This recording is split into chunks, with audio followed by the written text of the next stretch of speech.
A los 17 años escribió su primer libro de poesía y actualmente suma 37 obras. Ha dedicado su vida a la investigación y una de sus grandes pasiones es estudiar las diferentes sociedades del mundo. Es un periodista comprometido que durante 40 años ha escrito en diferentes diarios de México. Con casi 90 años de edad, es profesor de tiempo completo en la UNAM para transmitir a los jóvenes su pasión por vivir. Ha vivido bajo diferentes seudónimos y actualmente es Juan María Alponte.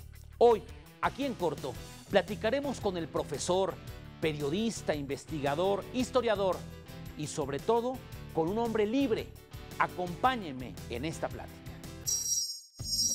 Enrique Ruiz García es el verdadero nombre de Juan María Alponte, quien nació el 4 de mayo de 1924 en Santander, España. Sus estudios profesionales los realizó en España y Francia. Obtuvo el grado de doctor en Historia por la Universidad Central de Madrid. En 1962 fue exiliado de su país natal por el delito de atentado contra la seriedad del Estado. Tras establecerse en nuestro país, transmitió durante 10 largos años el programa radiofónico México en el Mundo, en Opus 94 del Instituto Mexicano de la Radio. Se naturalizó mexicano en 1972. Juan María Alponte fue asesor del expresidente Echeverría y amigo de reconocidos intelectuales como Octavio Paz. El maestro Juan María Alponte también incursionó en televisión con el programa El Mundo en que Vivimos, producción de Televisa con gran aceptación y por el cual obtuvo la Palma de Oro de la televisión mexicana. En TV UNAM realizó durante 2 años el programa semanal Memorias y Crónicas del Mundo. Durante largos 40 años, ininterrumpidos por cierto, ha sido articulista en periódicos como Excelsior, La Jornada, El Nacional, 1+1, El Universal y El Día, entre otros tantos. Fue galardonado en 1986 con el Premio Internacional Gold Mercury por su aportación a la cultura mundial. En el 2002 obtuvo el Premio Mundo Hispánico y el Premio Instituto Cultural México-Israel. También recibió el Premio al Mérito Académico por la UNAM en el 2006 y al año siguiente la Medalla Ernesto Enríquez Coiro por su brillante trayectoria académica. En 2011 obtuvo la Orden de Caballero Águila en grado de Tezcatlipoca por su contribución en investigaciones históricas, científicas y académicas de México. Es autor de numerosos libros entre los que destacan Retrato de una familia babélica, Cultura y pensamiento revolucionario en el siglo XX, Inglaterra, del Imperio a la Nación, Hombres en la Historia y también Cristóbal Colón, un ensayo histórico incómodo y muchos otros más. Juan María Alponte ha impartido cátedra en las universidades de Madrid, Venezuela y Puerto Rico. En México ha sido profesor en la Universidad Iberoamericana, el Tecnológico de Monterrey y, por supuesto, la Facultad de Ciencias Políticas y Sociales de nuestra querida UNAM. Su pasión por escribir le permite adaptarse a las nuevas tecnologías y actualmente tiene un blog en internet que actualiza constantemente. Era recuperarse a uno mismo, no estar en el odio, no estar en el pasado, sino estar en el presente y ser capaz de organizar nuestra vida desde el presente. Proveniente de una familia de negocios, Juan María Alponte fue un chico muy inquieto que pasó su infancia y juventud entre la Guerra Civil Española y el régimen dictatorial franquista. Aquellos años difíciles le han permitido reflexionar y profundizar sobre distintos conflictos en el mundo. Aunque no recuerda cuándo nació su vocación por investigar, afirma que es un investigador nato, interesado en decir lo que nadie ha dicho. Recuerdo el niño de la guerra. La guerra civil hace buenos y malos. Para un historiador hace hombres perdidos. La guerra civil es una tragedia sin nombre. Franco era un malvado, un hombre intolerable. Pero la guerra civil pasa por encima de él, pasa por encima de sus propios rencores y de sus propias maldades. no hay buenos y malos. Hay un hecho cierto que es la escisión del hombre con la vida. Para definir a Franco, en uno de mis viajes a Portugal, entrevisté a un líder católico, don Pedro Sáenz Rodríguez, respetable, que se había incorporado a la guerra civil con los buenos, ¿no? Que eran los franquistas, ¿no? Y es católico, y fue ministro de Educación en el gobierno de Franco, sí, en la guerra civil. Bueno, pues me encontré a don Pedro Sáenz Rodríguez en Portugal, en uno de mis viajes por el mundo. Y le pregunté, dígame, don Pedro, ¿cómo fue para usted la guerra?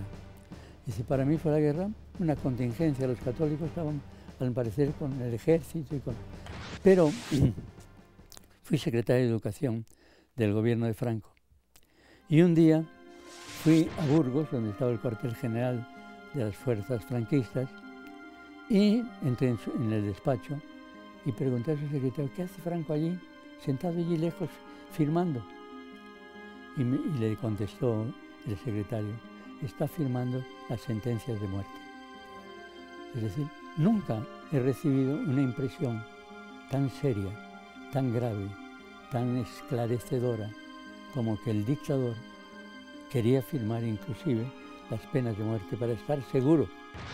Y don Pedro Sáenz Rodríguez le dijo al general, ha terminado la guerra, ahora debemos de traer la monarquía para restablecer la paz de todos.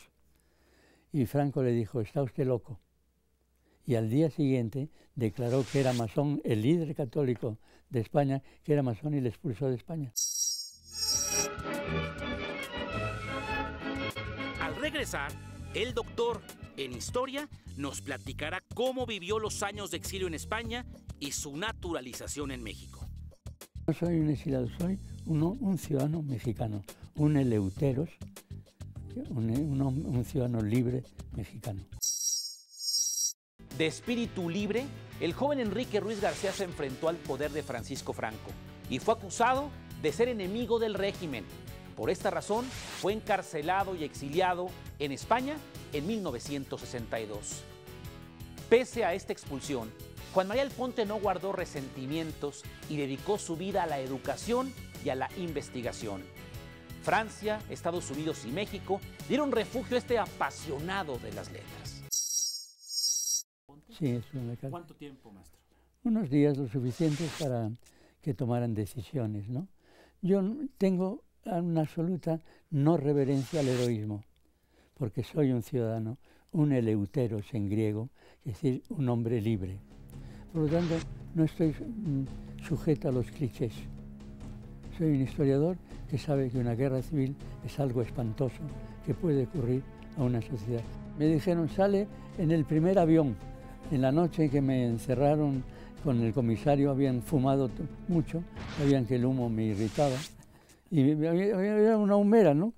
Y el comisario me dijo, van a acompañarle ustedes los dos policías que le acompañan en la universidad de sus clases. Me dieron a elegir entre el destierro y el exilio. Y yo le dije al comisario, que se portó decentemente, le dije, yo prefiero el exilio. Dice, hace usted mal, porque un día ustedes gobernarán este país, dijo el comisario. Yo le dije, yo no aspiro a gobernar, aspiro a vivir. Vivir como un eleuteros, como un hombre libre. Y por lo tanto, elijo la ruptura. La ruptura, me dijo, entonces usted sale mañana, le sacarán de la cárcel, le llevarán al aeropuerto a una hora muy temprana para que no haya manifestaciones o cosas.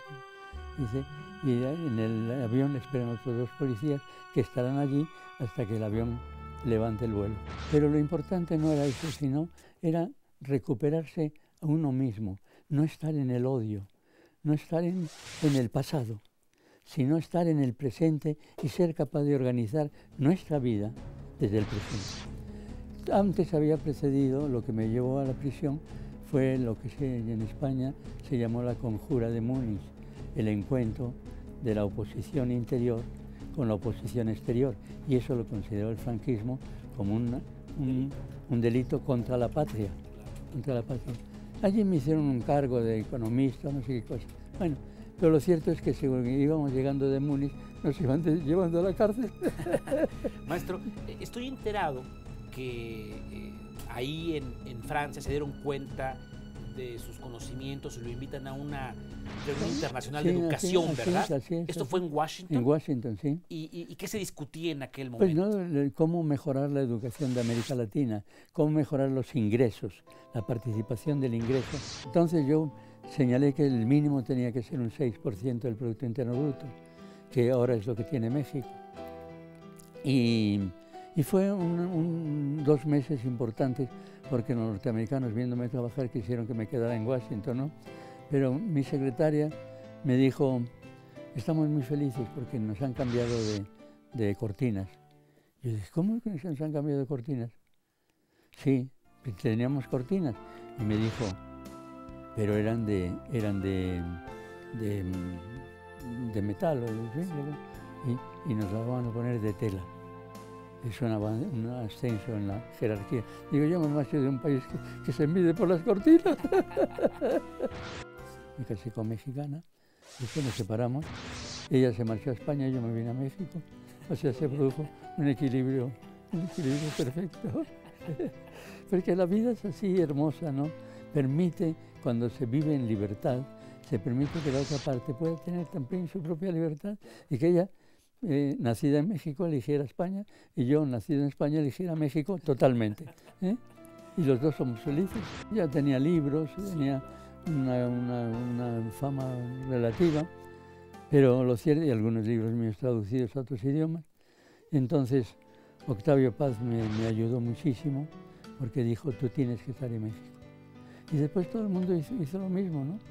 Me hicieron mexicano en un solo día.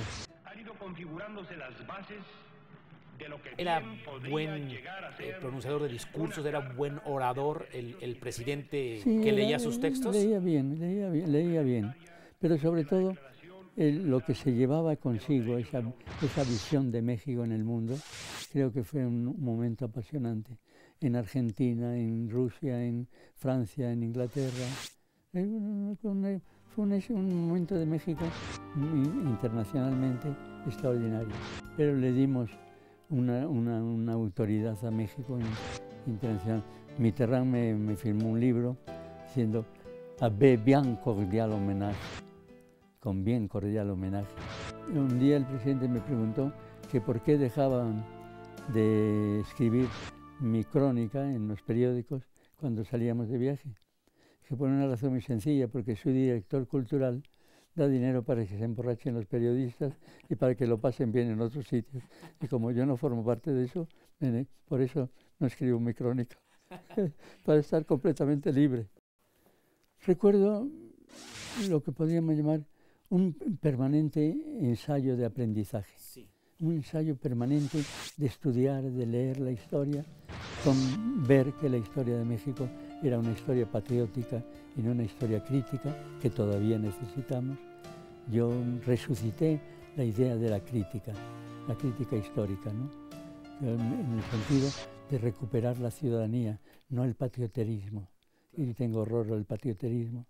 Y por lo tanto, era ver a México como portavoz de una nueva visión de América, una nueva visión del mundo. ¿Sabía usted que Juan María Alponte fue enviado especial del periódico El Día durante el movimiento estudiantil en Francia en 1968? Este hombre ha sido testigo de importantes momentos históricos mundiales. No se vaya, regresamos. La libertad es la filosofía de vida del doctor Alponte. Gracias a la práctica de yoga y su gusto por el deporte, se mantiene fresco y con gran energía todos los días.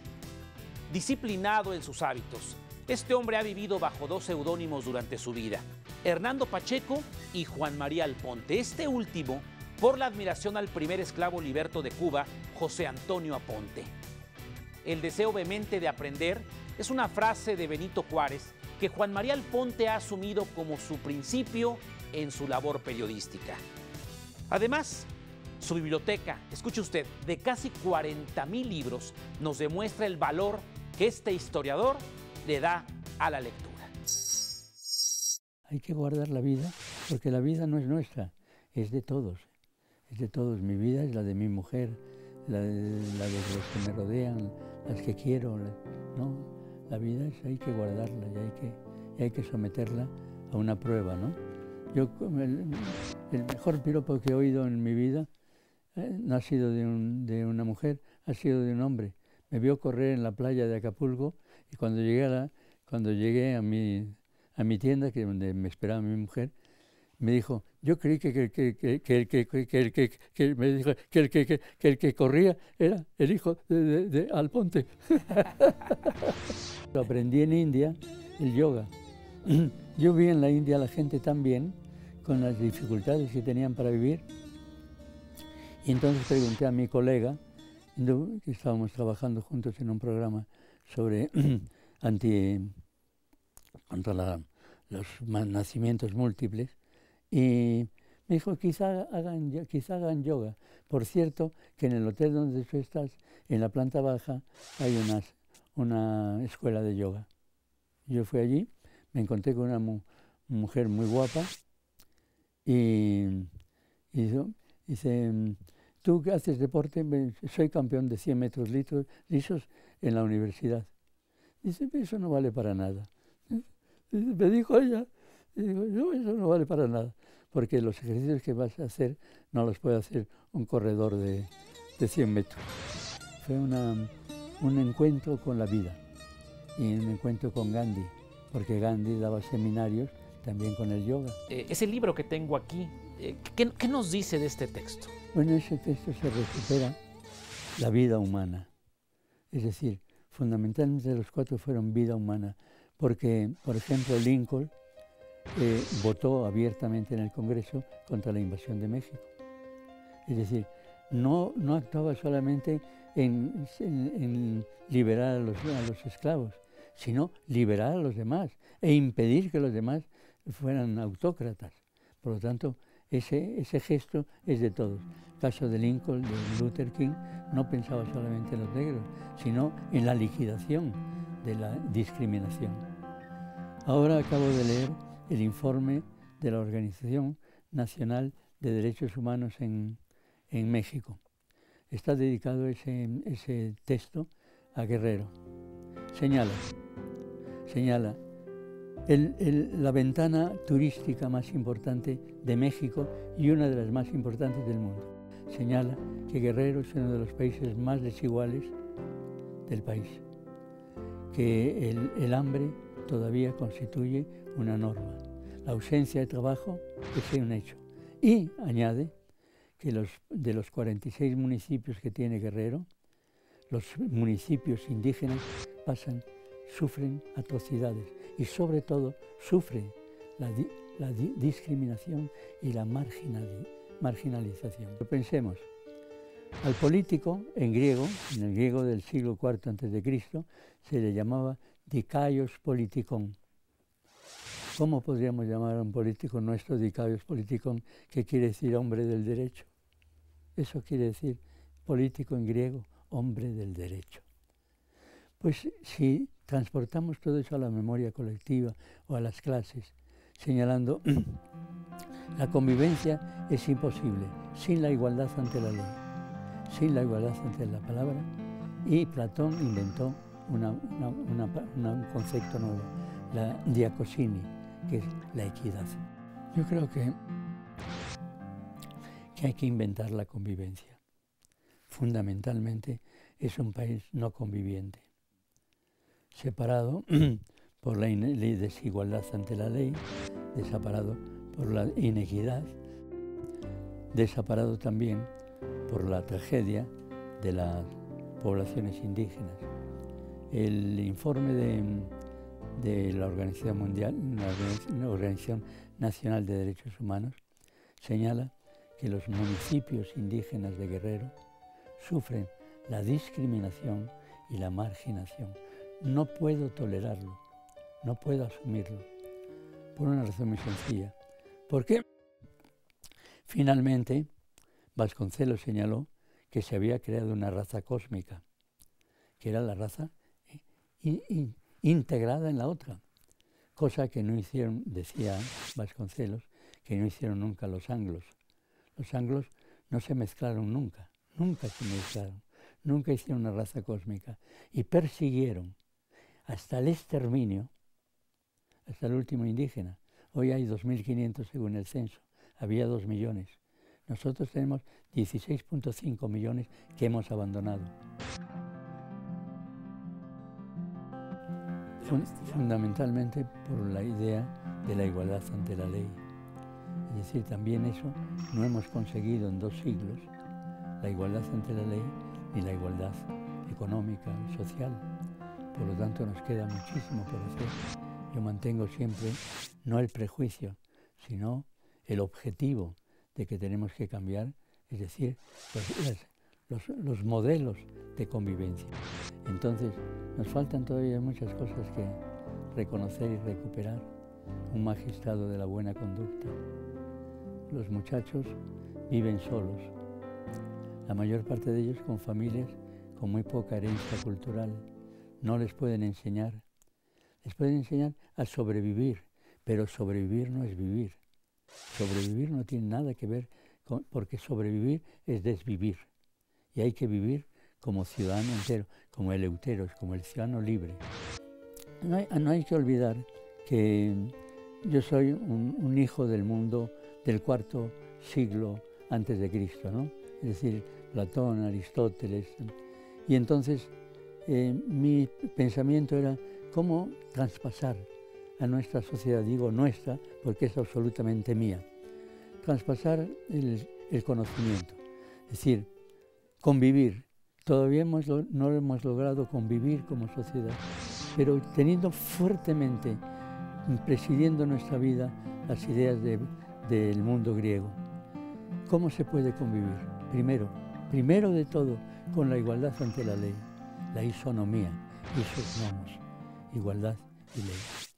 No hemos logrado establecer la igualdad, no digamos económica, sino la igualdad ante la ley.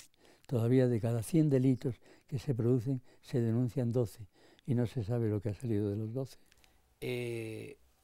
Estos textos son del mismo autor, pero tienen distinto nombre. El de los liberadores, es Juan María Alponte, el personaje a quien entrevisto. Y este texto también es de Juan María Alponte, pero lo firma como Enrique Ruiz García. Sí. ¿Con quién hablo? Con los dos. Son el mismo. Lo que pasa es que yo busqué, eso pasa con casi todos los escritores, buscar un nombre que se pegara. Ruiz García no se pega de ninguna manera, ¿no? Entonces, Alponte sí, es seco, contundente, y bueno, pues eso es así. Al revés, Emilio Portes Gil, que me firmó todos sus libros, con la mano todavía temblorosa, así, ya de un hombre anciano, me decía, ¿qué nombre pongo? ¿Qué nombre pongo? Dice, lo que quiera, porque no se traduce. Dicen, nunca pude traducir las cosas que me decía Emilio Portes Gil. Y a todo el que venía a casa le preguntaba si lo traducía, ¿no? Y llegó una cantante, miró el libro y inmediatamente tradujo lo que había escrito Emilio Portes Gil. Y yo entonces le dije, claro, es que lo escribió en solfeo. ¿Le gusta a usted el contacto con el papel, con el libro? Bueno, porque ahora están los e-books. Sí, pero no, el libro es insuperable. No hay nada que compare un libro. Duerme uno con él, él transporta uno por todos los sitios. Este libro, que es en que aparece una fotografía mía en Berlín, en el trance mismo, en el sitio mismo en que comenzaba en la zona soviética y la zona occidental. Achtung, está usted pasando, dice, atención, está usted posando la zona soviética. Sí, uno debe de vivir con el libro, debe uno vivir con el libro, porque el libro es un compañero de viaje extraordinario, aunque no sea gratuito o fecundo en un momento dado, es un compañero de viaje perfecto. Yo tengo ahí libros firmados por Mitterrand, por el consejero especial de Mitterrand. Los libros, tengo ahí libros de 2 premios Nobel firmados con mucho cariño, uno Gabo y el otro el español. Entonces, Los libros nos acompañan. Veo las dedicatorias de los premios Nobel y digo, pues qué bien, ¿no? Dice, esto es con mucho cariño, da gusto. En todos los libros de Juan Bosch, escritor y presidente de la República Dominicana, los tengo dedicados, todos sus libros. Bueno, pues ese libro es también un viajero con nosotros, ¿no? Veo, me levanto y digo, a ver qué me escribió Gabo en su dedicatoria, o el Premio Nobel Español. Entonces todos están reunidos. Lo que hay que tener es siempre una enorme capacidad de amor. Maestro, 30 y tantos mil libros, pero ¿cuántos escritos por usted? En estos momentos, el último libro es el 36. Lecturas filosóficas. Lecturas filosóficas.